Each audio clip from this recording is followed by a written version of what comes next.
नमस्कार बच्चों, स्वागत है आपका अपने YouTube चैनल हरियाणा सेंट्रल पर। पिछली वीडियो में मैंने एक आवाज़ उठाई थी और उसका व्यापक असर देखने को मिला है उस आवाज़ का। और काफ़ी सारे कॉल्स वीडियो का मैसेजेस आए हैं कि वीडियो मत बनाओ सर, भर्ती होने दो सर। भाई देखो, मैं तो चाहता हूँ जो भर्ती है ना वो हो, ठीक है, लेकिन गलतियाँ के साथ भर्ती हो तो इससे सरकार को भी नुकसान होगा और स्टूडेंट को भी नुकसान होगा आने वाले टाइम में, ठीक है। तो इस वजह से वो लगातार आपकी आवाज़ प्रमुखता से उठाई जा रही है। किसी ने जो कल वाला इशू नहीं देखा है तो वो 4 साढ़े 4 5 मिनट की वीडियो है, तो 2x पे देखोगे तो 2 मिनट की हो जाएगी। उस वीडियो को सबसे पहले जाके देखो क्या क्वेश्चन उठा है। अब वही बात यहाँ सामने निकल के आ गई जो हमने कल बात उठाई थी।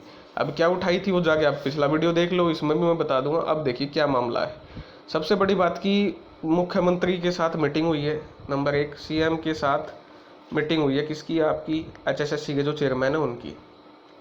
और कल हमने ये बात उठाई थी कि आप एजेंसी से पेपर बनवा रहे हो तो आप उनको 500-600 क्वेश्चन कैसे दे सकते हो?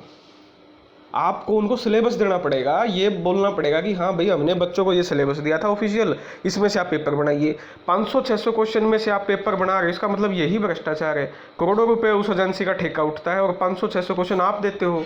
तो जब फिर आप ही उनको क्वेश्चन देते हो 500-600, या जैसे कि आप बोल रहे हो, आपके जो बोलने से उनके पास 500-600 क्वेश्चन बैंक दिया गया था, आपके वक्तव्य से या न्यूज़पेपरों से जो बात मुख्यमंत्री जनसंवाद कार्यक्रम में से आए 500-600 क्वेश्चन थे। अगर 500-600 क्वेश्चन किसी एजेंसी के पास होते हैं तो इससे बड़ी मूर्खता या इससे बड़ी विडंबना की बात क्या हो सकती है? एजेंसी को आपको सिलेबस देना था 500-600 क्वेश्चन की बजाय, और ये बोलना था कि ये सिलेबस है, यहाँ से आप पेपर लीजिए। पेपर का पैटर्न आपको बोलना था। एजेंसी है, ये तो है नहीं कि भाई वो कोई गांव से उठा के 10 आदमी इकट्ठे कर दिए और बोल दिया ले भाई वो बना लो। उनको एक्सपीरियंस है पहले पेपर बनाने का, तभी तो आपने उनको ठेका दिया होगा। या ऐसे ही गांव से 10 बंदे इकट्ठे करके आपने बोल दिया कि ले भाई कर लो 500-600 क्वेश्चन, इनमें जो तारा जी माँ वो छाट के दे दो। ये नहीं चलेगा, ये भ्रष्टाचार है। यही बात हमने उठाई थी और इसी चीज़ को कल आज न्यूज़पेपरों में छापा गया है कि जो HSSC है वो एजेंसी के जवाब से संतुष्ट नहीं है। भाई एजेंसी के जवाब से संतुष्ट कैसे होगी? एजेंसी के जवाब से संतुष्ट इसलिए नहीं क्योंकि अब विधानसभा सत्र है 25 अगस्त से 29 अगस्त तक ये विधानसभा सत्र चलेगा। और जितने दिन ये विधानसभा सत्र चलेगा सरकार को गिरा जाएगा CAT के मामले पे। इसलिए CM साहब ने मीटिंग की है HSSC के, ताकि जो विधानसभा में है वो बोल ले। क्योंकि मुख्यमंत्री साहब कुछ गलत बोल लेंगे विधानसभा में, गलत बोलेंगे तो वो विधानसभा में रिकॉर्ड पे जाएगा तो फिर समस्या होगी। इसलिए उन्होंने पहले ही HSSC से पूछ लिया कि मुझे बता दो कि मुझे क्या बोलना है विधानसभा में। इसलिए वो मीटिंग हुई है। तो काफ़ी बच्चे पूछ रहे थे सर मीटिंग में क्या हुआ? मीटिंग में कुछ नहीं हुआ। मीटिंग में मुख्यमंत्री ने ये पूछा है कि भाई मुझे विधानसभा में क्या बोलना है वो बता दो मुझको, क्या तुम कहाँ तक पहुँचे हो। अभी जो दैनिक सवेरा ने न्यूज़ छापी उसके अकॉर्डिंग हरियाणा कर्मचारी चयन 56 परीक्षा की पूरी वालों पर कोई फैसला नहीं कराया, चूंकि यह मामला पंजाब हरियाणा कोर्ट पहुंच गया नहीं है। हरियाणा स्टाफ सिलेक्शन कमीशन ने इसे पहुंचवाया है।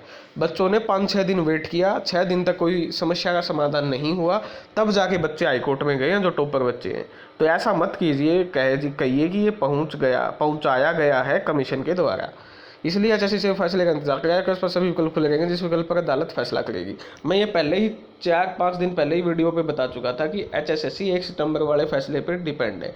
अगर उनके पक्ष में 1 सितंबर को फैसला आता है तो कोई पेपर आपका कैंसिल नहीं होगा, रिजल्ट निकाल दिया जाएगा और अगले पेपरों की परमिशन मिल जाएगी अगर उनके हक में फैसला आता है तो, ठीक है। और वो कॉन्फिडेंट हैं कि हमारे हक में ही फैसला आएगा, इसलिए उन्होंने ये सारी चाल चली है। मुख्यमंत्री मनोहर लाल ने सोमवार को इस पूरे प्रकरण का फीडबैक लिया। 41 प्रकरणों के बाद परीक्षा के आयोग पर काफ़ी फजीहत हुई है। आयोग की विपक्षी दलों नेताओं ने सरकार और आयोग के खिलाफ मुद्दा बनाया हुआ है। अगर जल्दबाजी में कोई फैसला नहीं करेगा, 61 ग्रुप की परीक्षा बकाया है, वह परीक्षा कराने के लिए भी आयोग जा कानून को विचार करा। यानी पूछा जा रहा है, सुप्रीमो कोर्ट के वकील बुलाए हुए हैं कि हाँ भाई बता दो को करिए पेपर लेवा, ठीक है। अभी अदालत के निर्देशन करेगा। उधर आयोग ने उस एजेंसी को ब्लैक लिस्ट करने का फैसला लिया जिसमें कुछ था मगर एजेंसी का नाम गुप्त रखना होता है।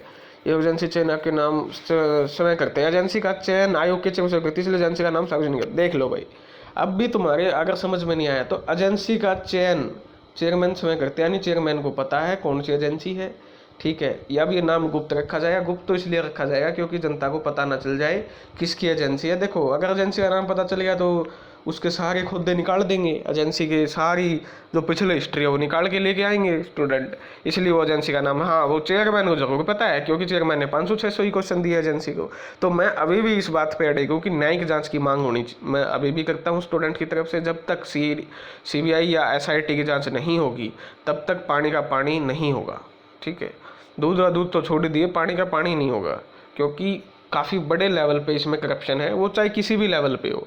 जब तक न्यायिक जांच की मांग, न्यायिक जांच नहीं होती है तब तक वो मामला सुलझेगा नहीं, जब तक सच्चाई बाहर निकल के नहीं आएगी। उसके बाद आप सब ये देखिए, 41 क्वेश्चन डे बाय डे पे आप रिपीट करते हो, इतनी बड़ी एजेंसी है, ऐसा तो है नहीं कि नई नई एजेंसी आई है, TGT के पेपर भी हुए हैं। उसके बाद आप एक बात बताइए, इतनी एक्सपीरियंस एजेंसी ऐसा काम कैसे कर सकती है? किसी भी हालात में नहीं कर सकती, और वो भी इतना बड़ा पेपर, जब पता है मेंस का पेपर है। ठीक है, तो ये कोई छोटी चीज़ नहीं है। ठीक है, ये षड्यंत्र के तहत हुआ है, क्योंकि 5 तारीख को अगर 56 ग्रुप का पेपर हो जाता तो 57 ग्रुप में भी यही क्वेश्चन सेम रिपीट होते, तो इनके पास कोई जवाब है नहीं बचने के लिए।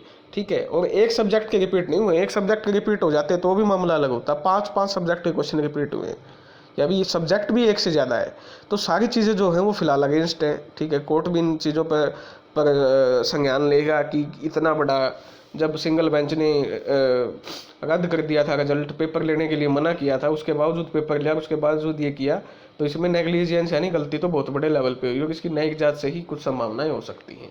अब देखना होगा विपक्ष का क्या रुख रहेगा, विधानसभा में पता चलेगा कि विपक्ष इस मामले पे क्या बोलता है। उसके अलावा जो वेरिफिकेशन की बात है, देखिए कुछ बच्चे बोल रहे CGL CHSL, अरे भाई CGL CHSL का मामला ही नहीं है वहाँ पर। क्या आपके, अब वो कह रहे हैं कि वहाँ तो बाद में होता है, जड़ बुद्धि इंसान हो, वहाँ तो बाद में ही होगा, वहाँ क्या कोई सोशो इकोनॉमिक के नंबर थोड़ी मिलते हैं वहाँ। जहाँ सोशो इकोनॉमिक के नंबर मिलते हैं वहाँ वेरिफिकेशन पहले करना पड़ेगा। अब पहले वेरिफिकेशन करोगे तभी तो पता चलेगा उनमें से कौन असली है कौन नकली है। अब बाद में आप वेरिफिकेशन के नंबर पता करोगे, सीधी सी बात है, 2 पेपर हुए, पहला पेपर है 95 का, प्लस में 5 एक्स्ट्रा है, दूसरा पेपर है 97 का, 97.5 का और 2.5 एक्स्ट्रा है। अब बच्चे कह रहे हैं कि यहाँ वेरिफिकेशन करो, अरे अब मूर्ख इंसान हो, यहाँ वेरिफिकेशन होगी तो यहाँ जो फर्जी बच्चों ने नंबर क्लेम किए हैं वो भी तो यहाँ चले जाएंगे, वो तुम्हारे ही सिलेक्शन को नुकसान करेंगे। तो ऐसा तो हो ही नहीं सकता कि बाद में वेरिफिकेशन हो जाएगा। वेरिफिकेशन 95 का पेपर हुआ, इसके बाद कट ऑफ लगेगी, उसके बाद या कट ऑफ भी नहीं लगानी है तो 95 जैसे ही पेपर हुआ उसके बाद जिन जिन बच्चों ने नंबर क्लेम किए थे उनका वेरिफिकेशन करना था। जैसे ही वेरिफिकेशन होता, जिन जिन बच्चों ने एक्स्ट्रा नंबर क्लेम किए थे उनमें से जो फर्जी बच्चे निकलते उनको बैक कर देते, और जो बच्चे हुए उनके जेन्युइन बच्चों के नंबर जोड़ के आप आगे बढ़ जाते। ठीक है, उसके बाद फिर ऐसे ही इसमें होता, तो जो जेन्युइन बच्चे हैं उनके नंबर रहेंगे। हाँ, ये जो बच्चे चिल्ला रहे हैं ना कमेंट सेक्शन में बाद में करवाना है, बाद में वेरिफिकेशन होगा, वो फर्जी बच्चे हैं, उन्होंने 5 नंबर फर्जी क्लेम किए हुए हैं, जिन्होंने, इतने बच्चों को तो मैं जानता हूँ।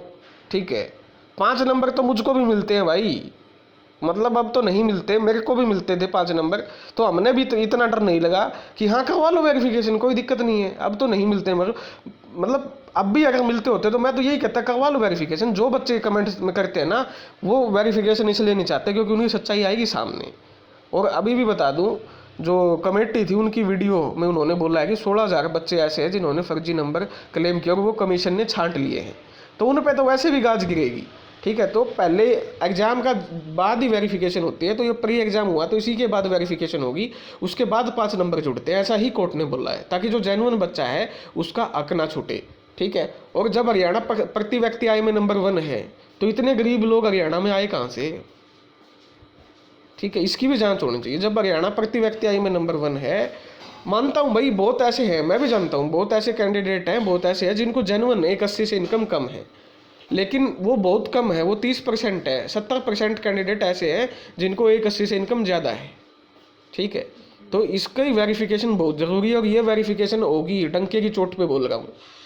ठीक है, जो बच्चे कमेंट कर रहे हैं ना उनको बोल रहा हूँ वेरिफिकेशन होगी, कितना ही दम लगा लो, वेरिफिकेशन होगी, 100% होगी, और जो फर्जी बच्चे हैं वो बाहर होंगे। आज लिख के ले लो, ये स्क्रीनशॉट ले लेना, वेरिफिकेशन होगी और फर्जी बच्चे बाहर होंगे, जेन्युइन बच्चे को कोई नुकसान नहीं होगा, इस बात को आप लिख के ले लो। ठीक है, तो ये है मेरी तरफ से अपडेट। PGT के 10 कैटेगरी के अभ्यर्थियों को छूट, सीधा सब्जेक्टिव पेपर होगा, क्योंकि इसमें आपका क्या थे, कैंडिडेट कम थे। उसके बाद जो है आपका बायोलॉजी में ज़्यादा कैंडिडेट है, इंग्लिश में ज़्यादा कैंडिडेट है, फिजिक्स में ज़्यादा है, इकोनॉमिक्स हिस्ट्री में ज़्यादा है, तो इनका क्या है आपका स्क्रीनिंग टेस्ट होगा। ठीक है, क्योंकि इनमें कैंडिडेट ज़्यादा है, बाकी में कैंडिडेट कम है तो उनका स्क्रीनिंग टेस्ट नहीं होगा, जैसे geography, home science, music, psychology, इनका सीधा सब्जेक्टिव पेपर लिया जाएगा, उसके बाद इंटरव्यू होगा। बायोलॉजी वगैरह इनमें सब कैंडिडेट ज़्यादा है तो इनका आपका स्क्रीनिंग टेस्ट लिया जाएगा। तो ये थी आपके लिए अपडेट। कोई भी डाउट हो तो कमेंट सेक्शन में जरूर बताएं। धन्यवाद। जय हरियाणा, जय भारत।